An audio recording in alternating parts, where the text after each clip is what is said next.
সালিম আমার একটি পুত্র ছিল, যে পুত্রটা মদিনাতুল মুনাওয়ারা মসজিদের চাইতে অনেক দূরে মসজিদ তাদের বাসস্থান ছিল।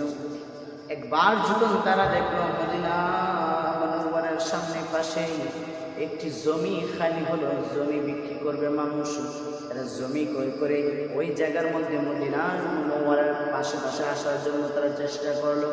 আমার নবী রাহমাতুল আলামিন নবীজিকে বলল, ইয়া রাসূলুল্লাহ, নবী গো, আমরা এই মসজিদের মধ্যে আসতে, মসজিদের পাশে আমরা আসতে চাই।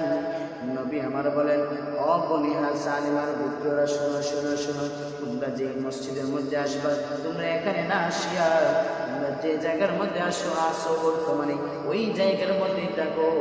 নবীজিকে সাহাবীরা বলল, সালিমার পুত্ররা বলল, ইয়া রাসূলুল্লাহ, নবী গো, ইয়া হাবিবাল্লাহ, নবী, আমরা যে ওই জায়গায় যেখানে আসবো, এখানে আসলে তো নবী সহজে মসজিদের মধ্যে ঢুকতে পারবো, সহজে মসজিদের মধ্যে প্রবেশ করতে পারবো।